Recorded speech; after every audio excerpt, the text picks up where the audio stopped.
համաձայնվի, թե ոչ։ Անցնենք ներքաղաքական օրակարգին, պարոն նախագահ, որոշ գնահատականներով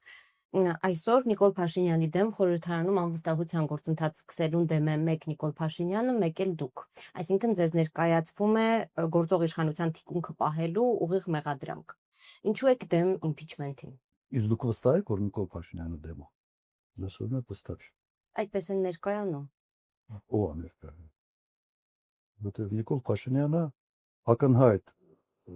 զորոյի ձգտող հավանականություն իմպիչմենթի բերելու է նրան, որ Նիկոլ Փաշինյանը 6 ամիս որևէ նման գործընթաց ունենալու կամ չունենալու երաշխիք ունենալու։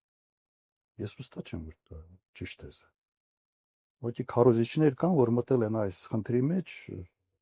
իմ տպավորությամբ լավ չպատկերացնող թե ինչ են անում։ Գործընթացին ձեր ընդհանուր գնահատականը արդեն տեխնացուներ կան, այնուամենայնիվ ինչ որ բան ընթանում է։ Ձեր քաղաքական թիմը խորհրդարանում ամենամեծ ընդդիմադիր Ես չեմ լսել մեկ մարդու կարծիք, որ դա իրատեսական սցենար։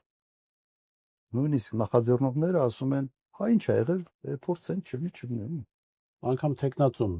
Անկա, հա, 10 օր առաջ ուրիշ կարծիք մի տեխնացուն 10 օր առաջ ասում էր դա իրատեսական չէ։ Հիմա ես ավելի պրագմատիկ մարդ եւ մտնել մի process-ի մեջ, որը զրոյին ձգտող հաջողության հավանականություն ունի, ինձ համար դա իսկապես հետաքրքիր չի։ Ես կարող եմ ասել, թե ումա դա հետաքրքիր։